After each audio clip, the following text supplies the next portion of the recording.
महाराज से एक बार भूल हो गई थी साधना काल में। नींद से कहा कि अच्छा नहीं जाओगी तुम, तो लो गंगा जी के रेत को हटाया और जाकर पद्मासन लगा के नाभि तक जल में बैठ गया और कहा आओ कैसे आती हो। यद्यपि 20-25 मिनट के बाद ध्यान में आया कि अरे ऐसा न करो रोग हो जाएगा, तो ठीक है लेकिन 5 बार 6 बार स्नान तो कर सकता है, जल में बैठ नहीं सकता तो। अतः जब आलस्य तब स्नान होने लगा।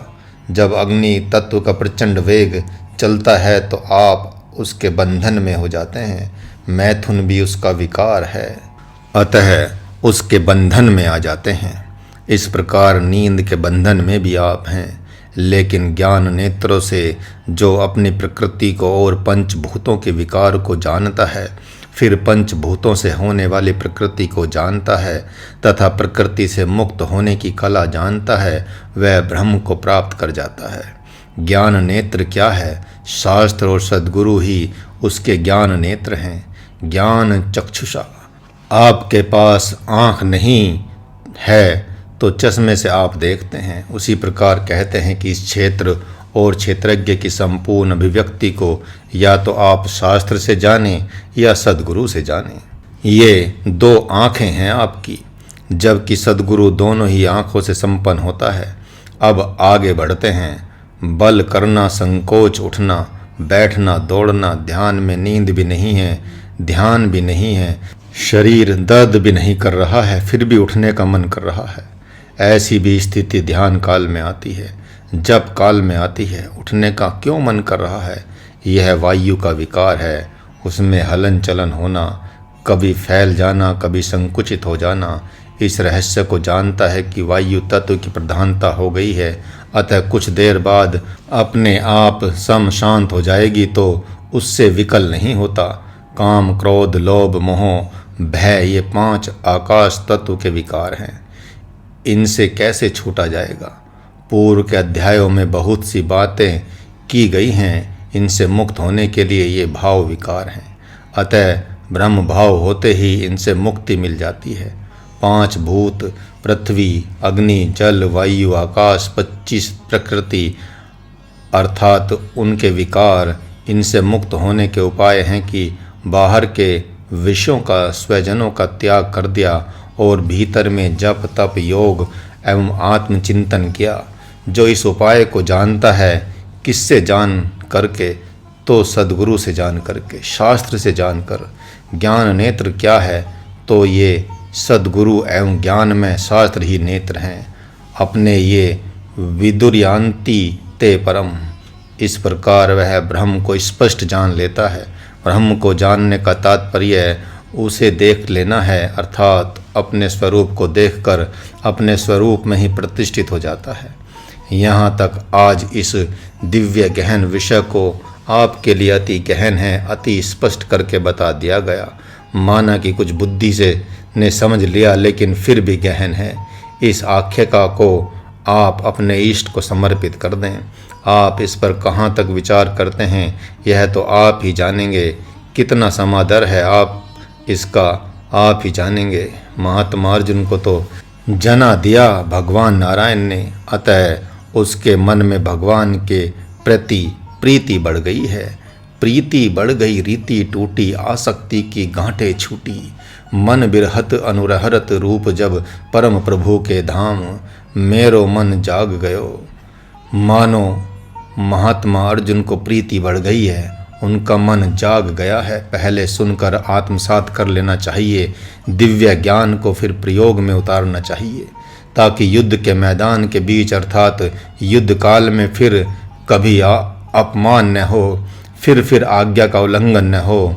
किस कारण से प्रीति बढ़ गई है महात्मा अर्जुन के मन में? पहले भगवान की अद्भुत छवि को देखने में प्रीति बढ़ गई थी। उन्होंने कहा रूप दिखाएं हैं प्रभु, अपने उस दिव्य रूप को दिखाएं, तो उसी समय प्रभु के दिव्य रूप में प्रीति हो गई। अब उनकी वाणी में प्रीति बढ़ गई, और जब वाणी में प्रीति बढ़ गई तो रीति टूट गई, अर्थात समय का अब ध्यान नहीं है कि युद्ध भी करना है। नियम कहता है कि युद्ध के मैदान में कोई विशेष समय का घात न करे। समय का हत्यारा आत्महत्यारा कहा जाता है। लेकिन रीति टूटी, प्रेम में नियम नहीं रहता।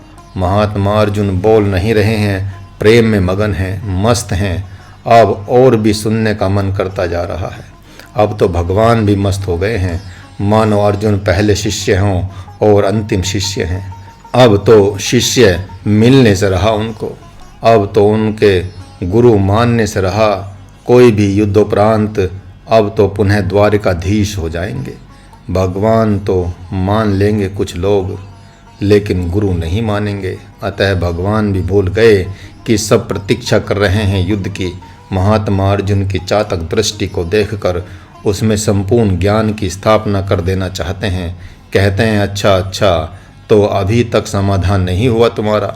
भगवान नारायण ने कहा, तो ठीक है, और भी सुनो। ऐसा कहकर प्रभु थोड़ा सा आनंद में मग्न हो गए। भगवान शंकर से भगवती पार्वती ने प्रश्न किया और 2 घड़ी के लिए भगवान भोलेनाथ समाधिस्थ हो गए, प्रेम में मग्न हो गए। उसी प्रकार भगवान श्री कृष्ण चंद्र आनंद कंद भी मग्न हो गए।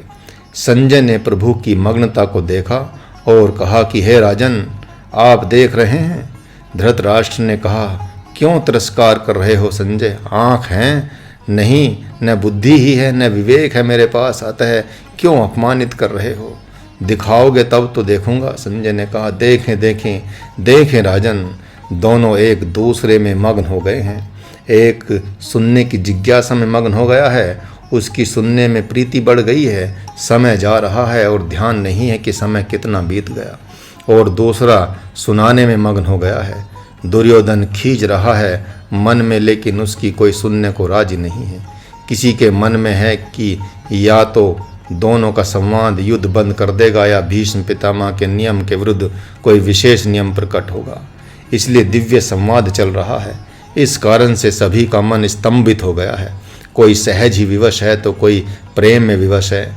वहाँ पर हे राजन, भगवान की स्थिति को देखकर लग रहा है कि जैसे गाय दूध को चुरा लेती है बछड़े के लिए, उसी प्रकार इस दिव्य अमृत को प्रभु ने छिपा रखा था महात्मा अर्जुन के लिए, जिसे अब सब उड़ेल देना चाहते हैं। उनके दिव्य मन रूपी गागर में अमृत में दूध डाल देना चाहते हैं। सात्विक श्रद्धा धेनु सुहाई, जो हरि कृपा हृदय बसाई। जप तप व्रत जम नियम अपारा, जय श्रुति कह शुभ धर्म आचारा। तेई तृण हरित चरै सब गाई, भाव बच शिशु पाई पहनहाई।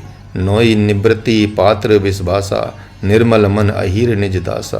परम धर्म में पय दुही भई, अबटै नलन अकाम बनाई। तोस मरुत तब क्षमा जुड़ावै, धृति सम जावनु दोई जमावै। मुदिता मथें विचार मथानी, दम आधार रजु सत्य भो सुबानी। तब मथी काढ़ी लई नवनीता, विमल विराग सुभग सुपुनीता। सो सुहमस्मी इति प्रति अखाड़ा, दीप शिखा सोई परम पंचाड़ा। आत्म अनुभव सुख सुप्रकाशा, तब भव भूल भेद भ्रम नासा। कोई कपिला गाय है, हरा हरा चारा खाकर आई है, बछड़े को देखकर पहना गई है। ग्वाले ने बछड़े को उसके पास बांध दिया है, गाय चाट रही है, वह दूध निकाल रहा है। रख दिया आग पर, हल्का सुसुम होने के लिए जामन डाल दिया, अब मथने लगा, मक्खन निकाल लिया। यह रूपक है। वैसे ही कोई सात्विक श्रद्धा से संपन्न सद्गुरु का परम प्रिय शिष्य है। जप तप योग इत्यादि नाना प्रकार के चारा को उसने खूब चरा है, खूब खाया है, अर्थात यम नियम आदि का खूब पालन किया है। इंद्रियों का दमन ही जिसका आधार है, सत्य व्रत ही जिसकी रस्सी है, उस सत्य का आवाहन कर रहा है। उस रस्सी से जिज्ञासु नामक बछड़े को बांध दिया है। किसमें? एक द्रव्य श्रद्धा रूपी गाय है, उसी के अगले पांव में। उस श्रद्धा रूपी गाय से परम धर्म नामक दूध दूह रहा है। पराये में दोष देखता नहीं है, अतः अहिंसा नामक दूध को निकाल लेता है, दूह लेता है जगत से। वह आध्यात्मिक श्रद्धा से संपन्न है। परम धर्म यहाँ पर अहिंसा के साथ ब्रह्म ही परम धर्म है। परम ब्रह्म की आज्ञा ही परम धर्म है। निष्काम कर्म योगी का सद्गुरु की आज्ञा का पालन करना ही परम धर्म है। इस प्रकार वह परम धर्म में दूध को निकाल लेता है और फिर जब उसको हृदय में धारण करता है तथा चिंतन से मंथन करता है तब विमल विराग सुभग सुपीन्युता निर्मल वैराग्य, परम पवित्र वैराग्य, परम पावन वैराग्य प्राप्त कर लेता है। पहले पवित्र कहा फिर पुनीत कहा। इस प्रकार वह मक्खन निकाल लेता है और उसी मक्खन को योग रूपी अग्नि से तपाता है तथा तपाते तपाते दिव्य घी बना लेता है। सोहमस्मि इति व्रति खंडा द्वीप शिखा सोई परम प्रचंडा। सोहम सोहम सोहम नाम की वृत्ति जब हो जाती है अर्थात आत्मा ही हूँ, मैं आत्मा ही हूँ, मैं ही हूँ वही, मैं वही आत्मा हूँ, मेरा भ्रम हूँ, मैं शरीर नहीं हूँ, यह ज्ञान की वृत्ति जग जाती है तो वह अपने ब्रह्म स्वरूप को प्राप्त कर जाता है। फिर न आता है न जाता है, सम शांत हो जाता है। जो प्रकृति और पंचभूतों तथा इनसे मुक्त होने की कला को जानता है, कला क्या है बता दिया महाराज ने, अतः वह अपने स्वरूप को प्राप्त कर जाता है।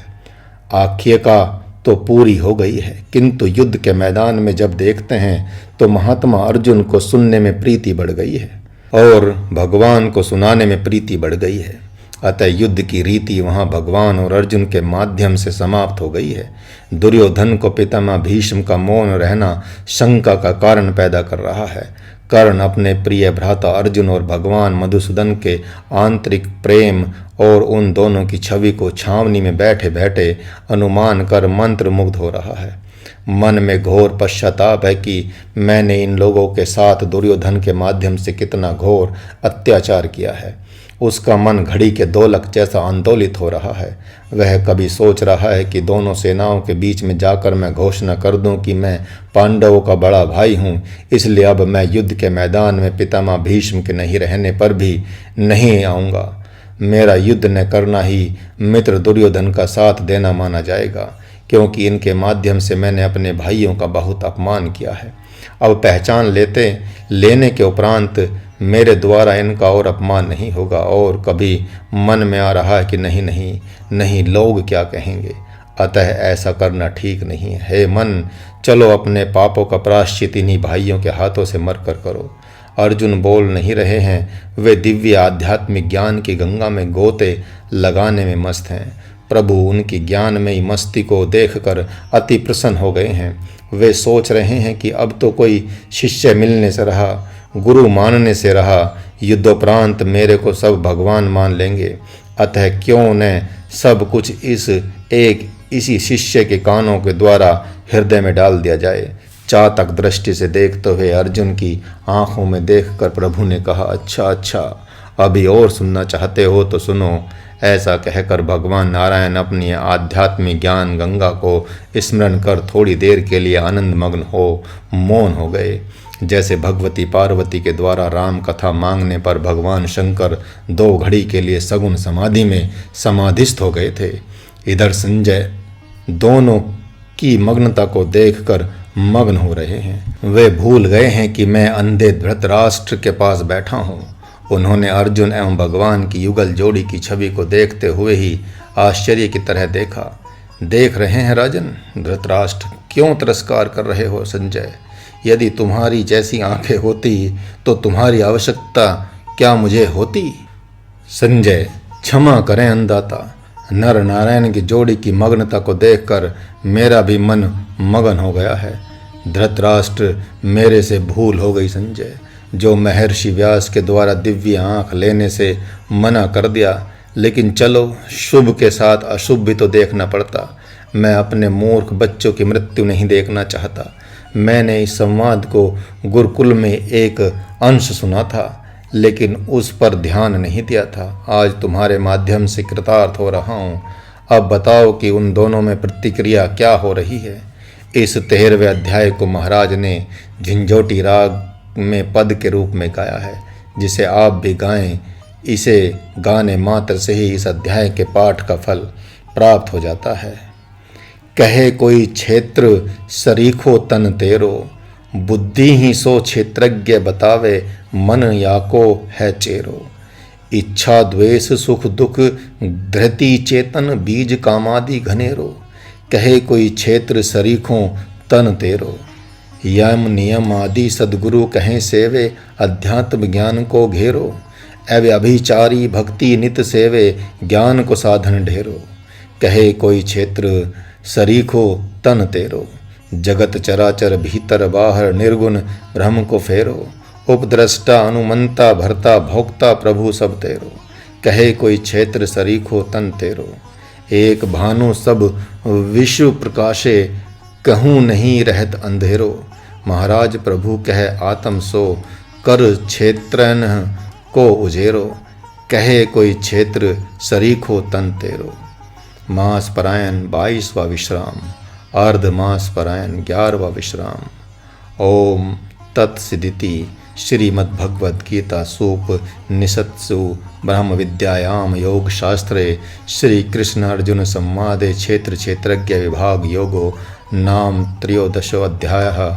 इस प्रकार श्रीमद्भगवद गीता रूपी उपनिषद के अंतर्गत ब्रह्म विद्या रूपी योग शास्त्र में भगवान श्री कृष्ण और अर्जुन का संवाद रूप क्षेत्र क्षेत्रज्ञ विभाग योग नामक 13वां अध्याय पूरा हुआ। हरि ओम।